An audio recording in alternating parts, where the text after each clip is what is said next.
Hello, welcome to Sumo biology online classes. चलिए बेटा, आज हम लोग बात करेंगे डीएनए रेप्लिकेशन की। जैसा कि आप लोग जानते हैं, टॉपिक इम्पोर्टेंट है और ये टॉपिक आपका लिया गया है molecular basis of inheritance chapter से, क्लास 12 बायोलॉजी। ठीक है जी। तो आज हम लोग बात करते हैं डीएनए रेप्लिकेशन की। चलिए चालू करें। DNA replication. तो सबसे पहले तो रेप्लिकेशन होता क्या है? रेप्लिकेशन का मतलब है रेप्लिका बनाना। रेप्लिका बनाना मतलब प्रतिलिपि बनाना। तो डीएनए के स्ट्रैंड पे डीएनए का बनना, मेकिंग ऑफ डीएनए और the strand of DNA, that is called DNA replication. तो डीएनए रेप्लिकेशन की जब हम लोग बात कर रहे हैं, डीएनए रेप्लिकेशन यूकैरियोट्स में कैसा है? सेमी कंजर्वेटिव है, सेमी डिसकंटिन्यूअस है, बाई डायरेक्शनल है। ये तीन टर्म यहाँ जो यूज़ किए गए इनको हम लोग समझते हैं। सेमी कंजर्वेटिव का क्या मतलब होता है? सेमी कंजर्वेटिव का मतलब ये होता है कि जब डीएनए बनेगा तो ये डीएनए का एक मॉलिक्यूल है, इस पे डीएनए फिर से बनना है। तो जब डीएनए बनेगा और एक मॉलिक्यूल अल्टीमेटली दो मॉलिक्यूल को जन्म देगा कह लीजिए, या अपनी प्रतिलिपि बना लेगा, फ़ोटोकॉपी कर लेगा। एक आपके पास डॉक्यूमेंट है, आपने उसकी फ़ोटोकॉपी कर ली, तो दो डॉक्यूमेंट हो गए। अब यहाँ पे डीएनए का मॉलिक्यूल है, ये डीएनए का मॉलिक्यूल डबल स्ट्रैंडेड है, दोनों स्ट्रैंड एक दूसरे से अलग होंगे और दो नए स्ट्रैंड बन जाएंगे। तो टोटल इन और 4 स्ट्रैंड हो गए। डीएनए के मॉलिक्यूल में 2 स्ट्रैंड हैं, ये दोनों स्ट्रैंड अलग हुए एक दूसरे से, ठीक है जी, और 2 नए स्ट्रैंड बन गए। तो आप देखेंगे ये जो 2 नए स्ट्रैंड बन गए, डॉटर डीएनए हो गए। तो इनमें एक जो स्ट्रैंड है वो पेरेंटल डीएनए का है और एक न्यूली फॉर्म्ड है, इसलिए इसको हम लोग बोलते हैं सेमी कंजर्वेटिव। सेमी कंजर्वेटिव का मतलब ये है कि जो नया बना उसमें आधा हिस्सा नया बने हुए का और आधा हिस्सा मदर का या फादर का कह लीजिए, पेरेंट का कह लीजिए।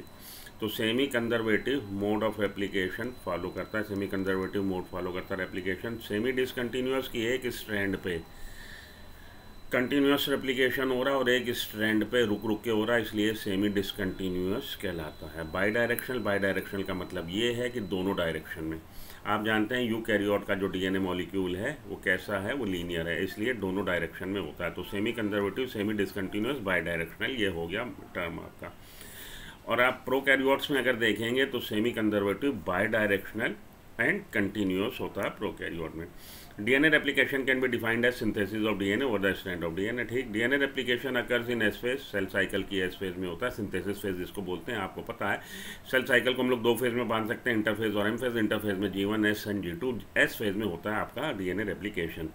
Begin at a particular spot called ORI, एक पर्टिकुलर स्पॉट से चालू होता है जिसको कि आप लोग ORI साइट बोलते हैं, origin of replication. Bacterial and viral DNA है द सिंगल ORI। बैक्टीरियल और वायरल डीएनए में सिंगल ORI साइट होती है, एक होती है, जबकि यूकैरियोटिक सेल में नंबर ऑफ ORI साइट होती है। ठीक है जी। एंजाइम इन्वॉल्व, मेनली एंजाइम जो है वो DNA polymerase, DNA dependent DNA polymerase है। Bacterial and viral DNA has a single ORI, in eukaryote there are number of ORI। ये बात हो चुकी पहले भी, फिर भी रिपीट हो गई। चलिए आगे चलते हैं। Replication requires energy, energy required process है। The main enzyme DNA dependent DNA polymerase. DNA replication quite rapid, बड़े तेजी से होता है। The DNA replication of E coli having 4.6 × 10⁶ nucleotide, E coli में डीएनए में इतने न्यूक्लियोटाइड का नंबर है, रिक्वायर्स अबाउट 19 मिनट। 90 मिनट में रेप्लिकेशन कंप्लीट हो जाता है। इसका मतलब है कि नियर अबाउट 2000 न्यूक्लियोटाइड असेंबल हो रहे हैं पर सेकंड। याद रखिएगा, प्रोकैरियोटिक सेल में नियर अबाउट 2000 न्यूक्लियोटाइड पर सेकंड असेंबल होते हैं। सोर्स ऑफ एनर्जी क्या है? डीऑक्सीराइबो न्यूक्लियोसाइड ट्राइफॉस्फेट, ये सोर्स ऑफ एनर्जी है, ड्यूल फंक्शन परफॉर्म करता है। एक तो ये सोर्स ऑफ एनर्जी है, दूसरा सबस्ट्रेट भी है। इसके किनारे के 2 बॉन्ड टूट जाएंगे और डीऑक्सीराइबो न्यूक्लियोसाइड मोनोफॉस्फेट जो है असेंबल हो जाएगा और डीएनए का स्ट्रैंड बन जाएगा। डीएनए क्या है? पॉलीमर है, किसका? डीऑक्सीराइबो न्यूक्लियोटाइड्स का। डीऑक्सीराइबो न्यूक्लियोटाइड का मतलब डीऑक्सीराइबो न्यूक्लियोसाइड मोनोफॉस्फेट। डीएनए में मोनोफॉस्फेट, एक ही फॉस्फेट रह जाता है, शुरुआत में 3 फॉस्फेट, किनारे के 2 बॉन्ड टूट जाएंगे जो हाई एनर्जी बॉन्ड है, उन्हीं एनर्जी की सहायता से डीएनए रेप्लिकेशन हो जाएगा। Deoxyribonucleotide triphosphate dual function perform कर रहा है, act as substrate and provides energy. Replication initiates at specific region, एक स्पेसिफिक रीजन पर चालू होगा जिसको कि हम लोग ORI साइट कहते हैं, origin of replication. DNA polymerase polymerizes a large number of nucleotide in very short time, बहुत तेजी से असेंबल कर देगा। During the course of replication 2 parent strands do not completely open. तो ये जो हमारा डीएनए का धागा है, ये पूरे का पूरा धागा नहीं खोल दिया जाएगा युवराज सिंह की बैटिंग की तरह, ये थोड़ा थोड़ा करके खुलेगा। ठीक है जी।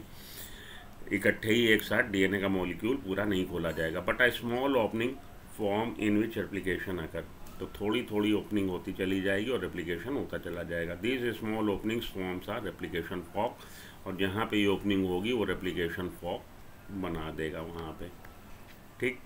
Whole of DNA does not open in one stretch due to high energy requirement. एक साथ इतना बड़ा आपने धागा क्यों नहीं खोल दिया, क्योंकि भैया बहुत सारी एनर्जी रिक्वायर्ड होती, तो थोड़ा थोड़ा करके करते रहेंगे काम। The point of separation proceeds towards both direction, ये पॉइंट ऑफ सेपरेशन जहाँ से खुला दोनों डायरेक्शन, तभी ये बाई डायरेक्शनल कहलाता है, ठीक है जी। In each direction it gives the appearance of Y shaped structure called replication fork, तो ये रेप्लिकेशन फॉर्क बन जाएगी जहाँ से ओराई साइड से, जहाँ से ये डीएनए का स्ट्रैंड एक दूसरे से अलग किया जाएगा। And both the separated strands function as template, और ये दोनों सेपरेट हो गए जो स्ट्रैंड टेम्पलेट की तरह, सांचे की तरह काम करेंगे। DNA polymerase can polymerise only in one direction, that is 5' prime to 3rd prime. DNA polymer जो है, ये जो एंजाइम है, ये एक ही डायरेक्शन में पॉलीमराइजेशन कर सकता है, और वो डायरेक्शन है 5th prime to 3rd prime. 5th prime क्या होता है, ये देखिए आपका और यहाँ पे मैंने डीऑक्सीराइबो न्यूक्लियोटाइड की पिक्चर ले रखी है। इसको आप देखें, जब हम नंबरिंग करते हैं कार्बन एटम की, पहला कार्बन एटम, दूसरा, तीसरा, चौथा और ये 5वां कार्बन एटम, ठीक है, तो ये 5th प्राइम एंड कहलाएगा, ये 3rd प्राइम एंड कहलाएगा, जिधर 3rd कार्बन है। 3rd कार्बन पे आप देखते हैं हाइड्रोक्सिल ग्रुप होता है, 5th कार्बन पे फॉस्फेट मॉइटी होती है। हाइड्रोक्सिल ग्रुप हाईली रिएक्टिव है, पीछे से ही इसमें न्यूक्लियोटाइड जुड़ पाएगा, क्योंकि पीछे से जब न्यूक्लियोटाइड आता है तो उसके 5th पे वो क्या कैरी कर रहा, फॉस्फेट, और इनके बीच में एस्टर बॉन्ड बन जाएगा। इस तरह से पॉलीमराइजेशन होता चला जाएगा, आगे से नहीं जुड़ पाएगा। इसलिए 3rd प्राइम एंड पे हाइड्रोक्सिल ग्रुप की प्रेजेंस की वजह से हमेशा पॉलीमराइजेशन किस उससे होता है, 3rd एंड पे होता है। यही कारण है कि 5th prime end to 3rd prime end पे ये जुड़ता चला जाएगा, 3rd प्राइम एंड से जुड़ता चला जाता है, ठीक है जी। तो डीएनए पॉलीमराइजेशन एक ही डायरेक्शन में पॉलीमराइजेशन कर सकता है, वो है 5th prime end to 3rd prime end. Therefore replication requires occurs smoothly at 3rd prime end to 5th prime end. ये देखिए 3rd prime end 5th prime end replication fork बन गया। अब ये जो न्यूक्लियोटाइड आ रहा है, इसका 5th प्राइम एंड इधर है और 3rd प्राइम एंड इधर है, इस तरफ। 3rd प्राइम एंड पे हाइड्रोक्सिल ग्रुप है, पीछे से एक और न्यूक्लियोटाइड जुड़ता चला जाएगा, इसलिए ये लगातार कंटिन्यूसली यहाँ पे पॉलीमराइजेशन होता चला जाएगा। लेकिन अपोजिट स्ट्रैंड पे ये सुविधा नहीं मिल रही। अपोजिट स्ट्रैंड पे देखिए क्या हो रहा है, यहाँ पे है 5th प्राइम एंड। अब अगर न्यूक्लियोटाइड 3rd प्राइम, अगर हमें लगाना है न्यूक्लियोटाइड इसके समानांतर, यहाँ पे कॉम्प्लीमेंट्री न्यूक्लियोटाइड इसके बराबर आके इससे अटैच हो जाए, तो यहाँ पे तो 3rd प्राइम एंड है।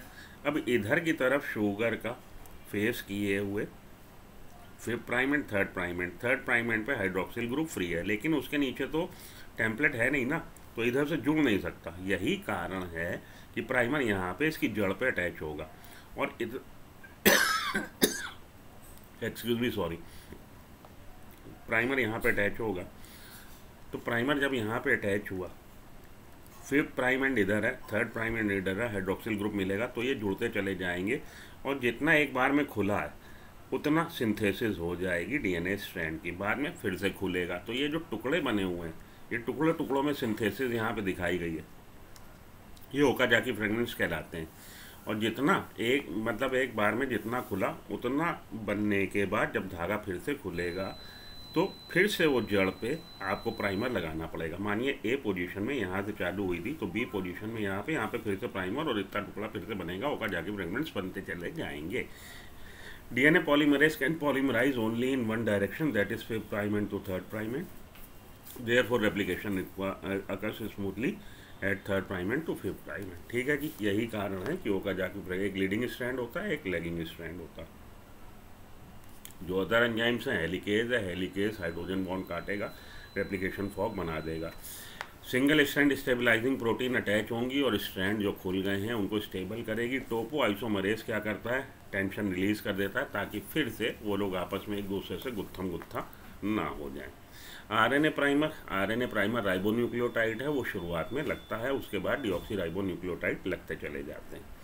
तो रेप्लिकेशन एक स्ट्रैंड पे लगातार हो रहा है, उसको लीडिंग स्ट्रैंड कह रहे हैं, और एक स्ट्रैंड पे रुक रुक के हो रहा है, उसको लैगिंग स्ट्रैंड कह रहे हैं। जो टुकड़े में बन रहा है डीएनए का, जो धागा टुकड़े में बन रहा है, उसको हम लोग ओकाजाकी फ्रेगमेंट्स कहते हैं। ये हो गया आपका डीएनए रेप्लिकेशन के बारे में जानकारी। मिलता हूँ ब्रेक के बाद। Good luck, goodbye, thank you.